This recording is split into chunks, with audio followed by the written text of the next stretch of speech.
Hey guys, it's Miss Dodd. I sent out the poll asking if people would like to have the audio option, either with or without commentary.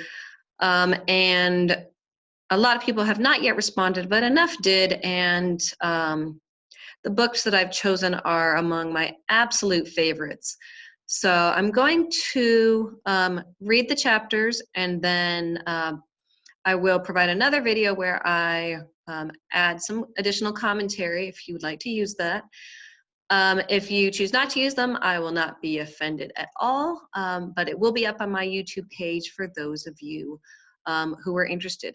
So that nothing distracts from the text, I am going to remove the video while I am reading, but I hope you enjoy it. And if you have any questions or concerns, please do not hesitate to email me or send me some kind of message, any suggestions, anything like that.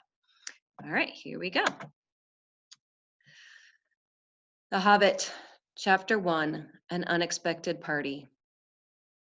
In the hole in the ground, there lived a hobbit. Not a nasty, dirty, wet hole filled with the ends of worms and an oozy smell, nor yet a dry, bare, sandy hole with nothing in it to sit down on or to eat. It was a hobbit hole, and that means comfort. It had a perfectly round door like a porthole, painted green, with a shiny yellow brass knob in the exact middle. The door opened onto a tube-shaped hall like a tunnel, a very comfortable tunnel without smoke, with paneled walls and floors tiled and carpeted, provided with polished chairs and lots of pegs for hats and coats. The Hobbit was fond of visitors. The tunnel went on, going fairly but not quite straight into the side of the hill. The hill, as all the people for many miles around called it, and many little round doors opened out of it, first on one side and then on the other. No going upstairs for the Hobbit. Bedrooms, bathrooms, cellars, pantries, lots of these, wardrobes, he had whole rooms devoted to clothes, kitchens, dining rooms, all were on the same floor and indeed on the same passage.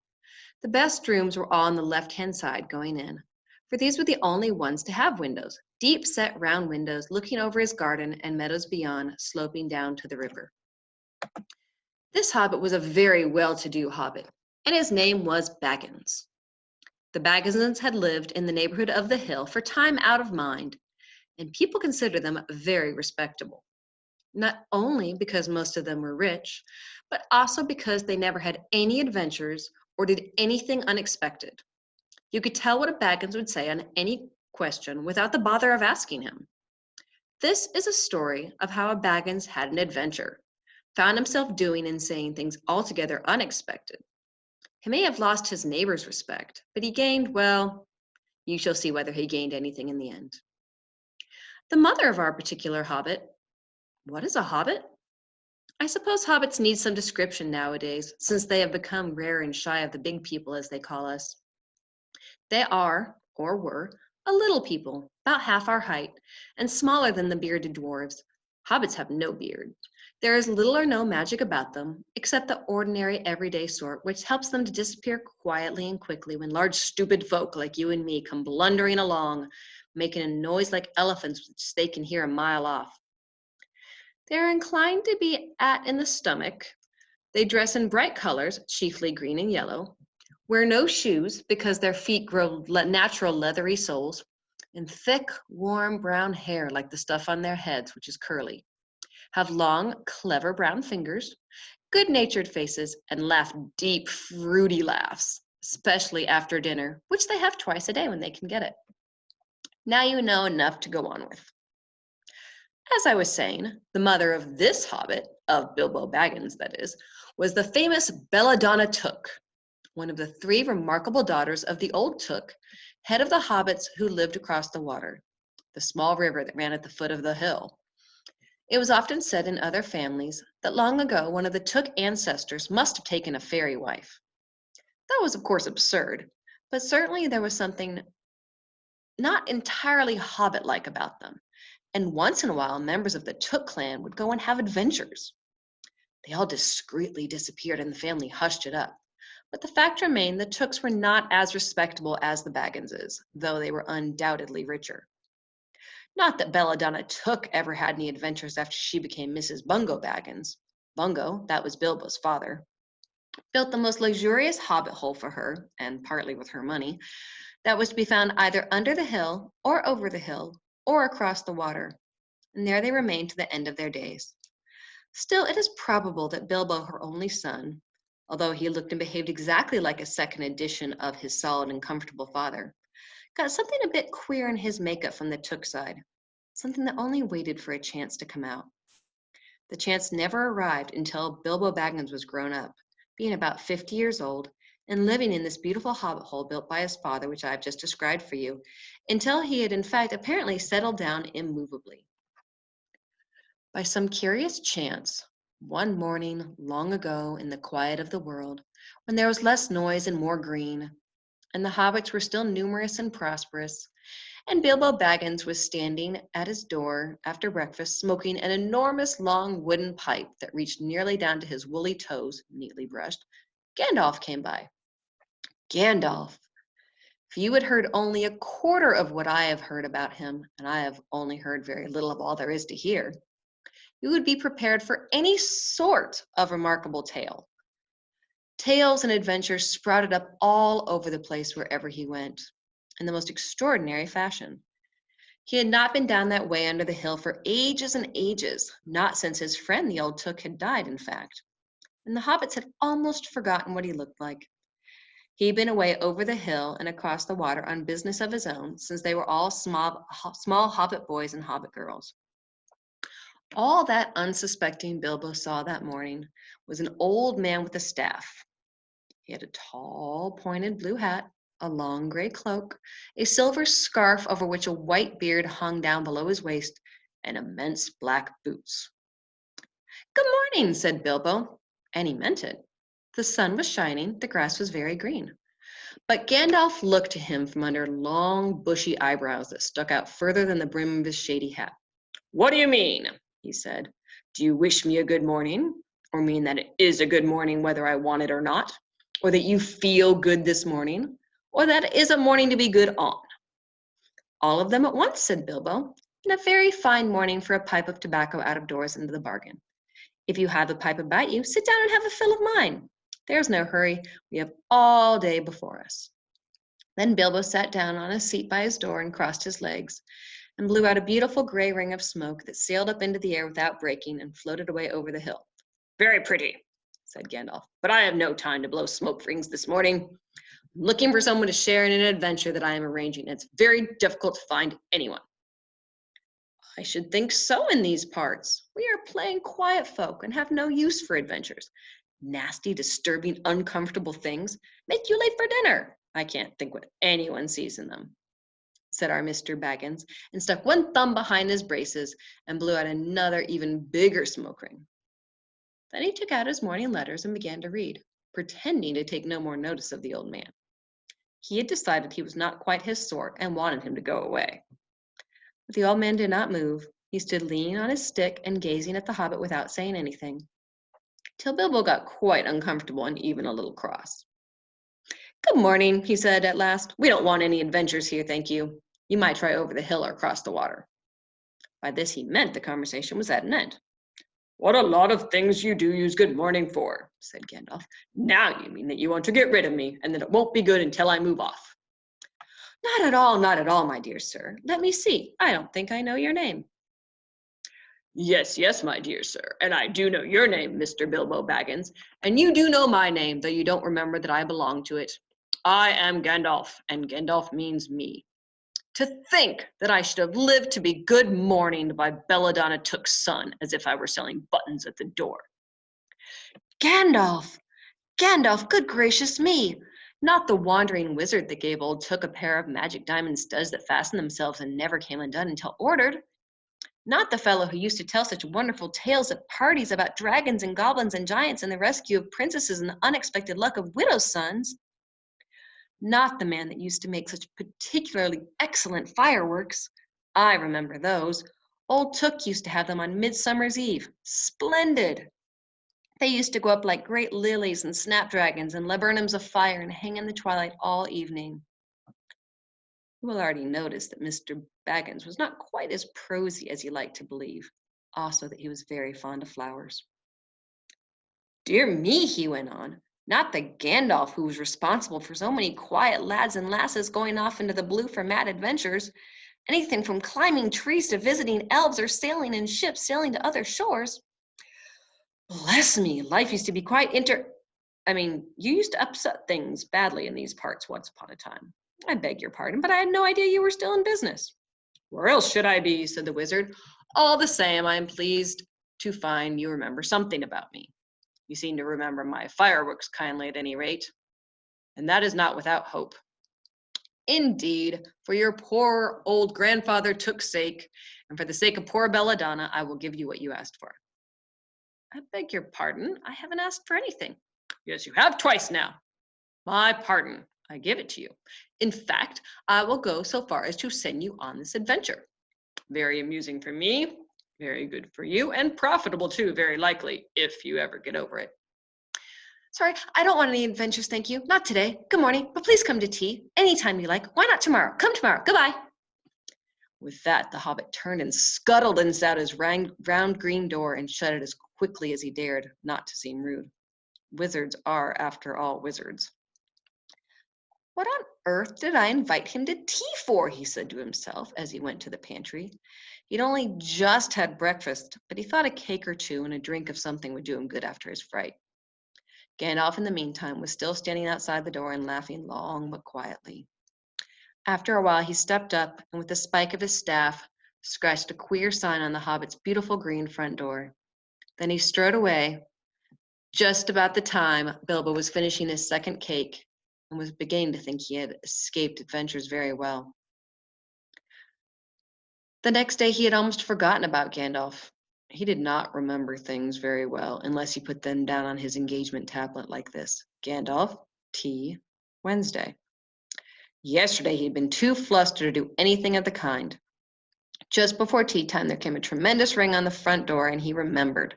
He rushed and put on the kettle and put out another cup and saucer and an extra cake or two and ran to the door. I'm so sorry to keep you waiting, he was going to say, when he saw it was not Gandalf at all. It was a dwarf with a blue beard tucked into a golden belt and very bright eyes under his dark green hood. As soon as the door was open, he pushed inside, just as if he'd been expected. He hung his hooded cloak on the nearest peg and, "Dwalin at your service," he said with a low bow. "Bilbo Baggins at yours," said the hobbit, too surprised to ask any questions for the moment. When the silence that followed had become uncomfortable, he added, "I'm just about to take tea. Pray come and have some with me." A little stiff, perhaps, but he meant it kindly. And what would you do if an uninvited dwarf came and hung his things up in your hall without a word of explanation? They had not been at table long. In fact, they'd hardly reached the third cake when there came an even louder ring at the door. "Excuse me," said the hobbit, and off he went to the door. "So you have got here at last," was what he was going to say to Gandalf this time. But it was not Gandalf. Instead, there was a very old-looking dwarf on the step with a white beard and a scarlet hood, and he too hopped inside as soon as the door was open, just as if he'd been invited.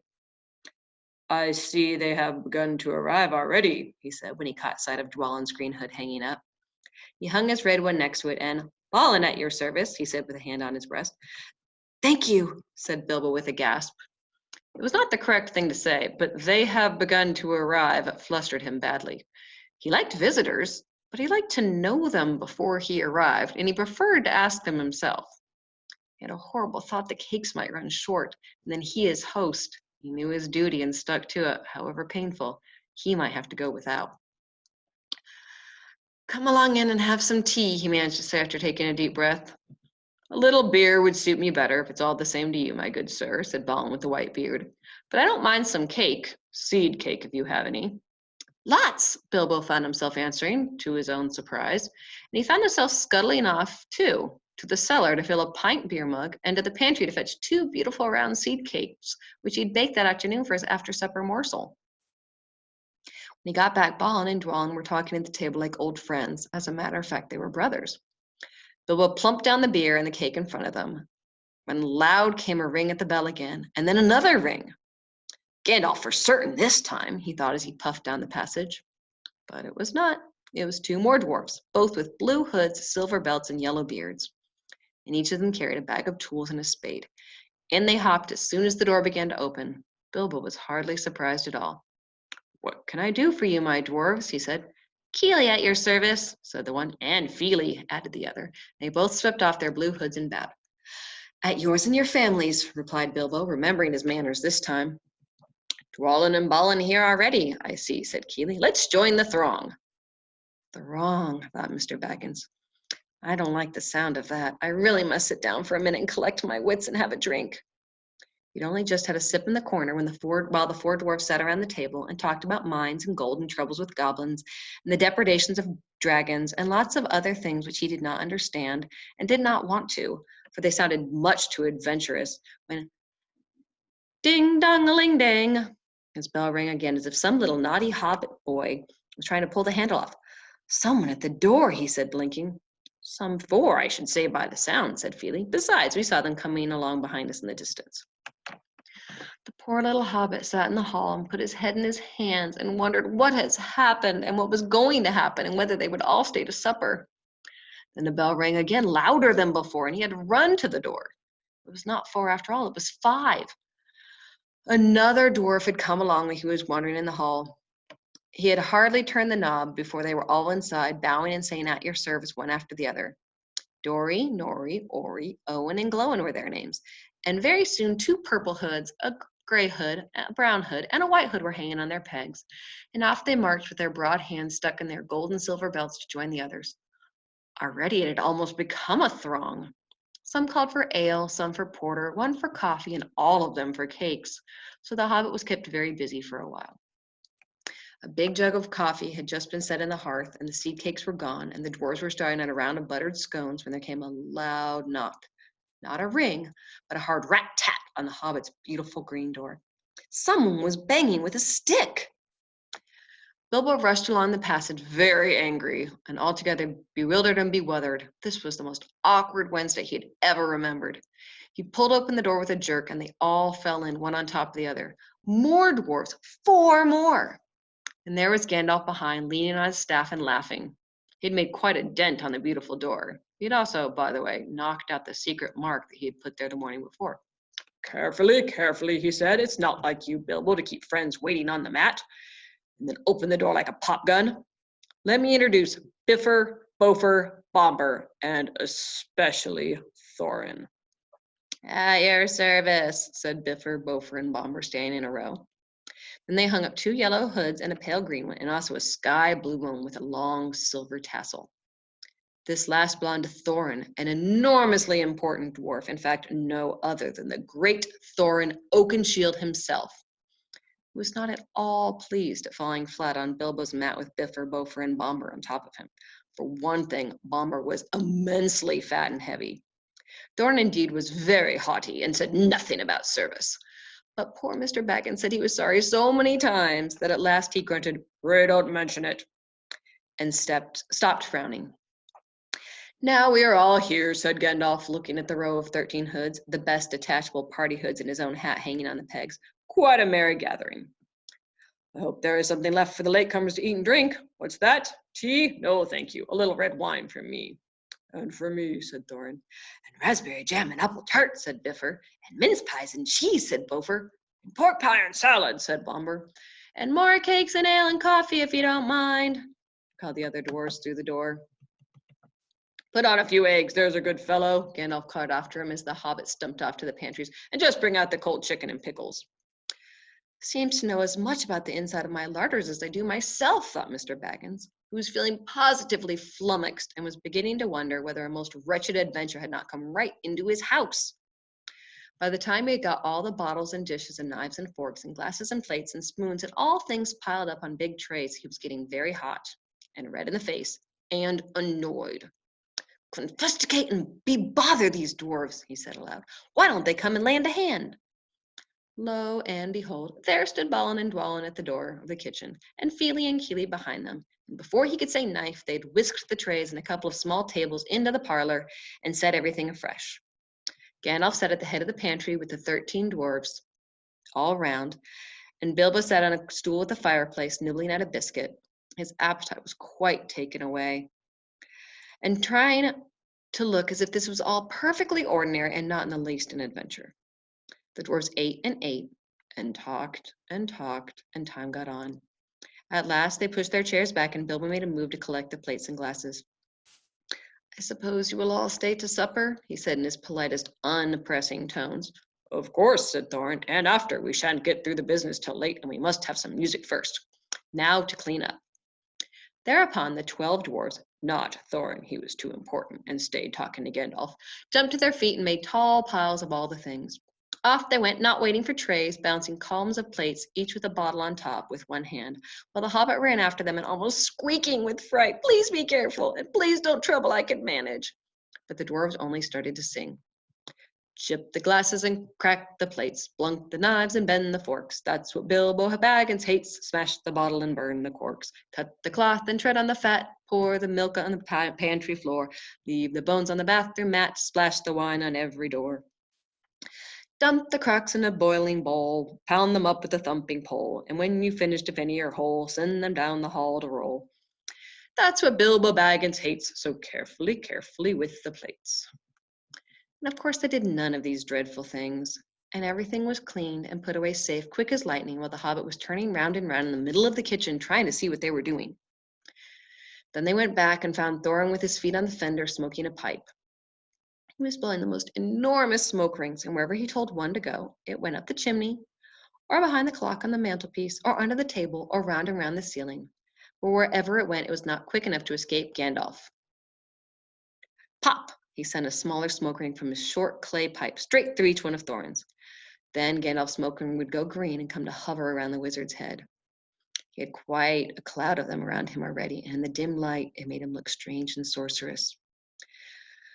Bilbo stood still and watched. He loved smoke rings, and then he blushed, thinking how proud he'd been yesterday of the smoke rings he'd sent up the wind toward the hill. "Now for some music," said Thorin. "Bring out the instruments." Keely and Feely rushed for their bags and brought back little fiddles. Dori, Nori, and Ori brought out flutes from somewhere inside their cloaks. Bomber produced a drum from the hall. Biffer and Bofer went out too and came back with clarinets they'd left among the walking sticks. Dwalin and Balin said, "Excuse me, I left mine on the porch." "Just bring mine in with you," said Thorin. They came back with vials as big as themselves, and with Thorin's harp wrapped in a green cloth. It was a beautiful golden harp, and when Thorin struck it, the music began.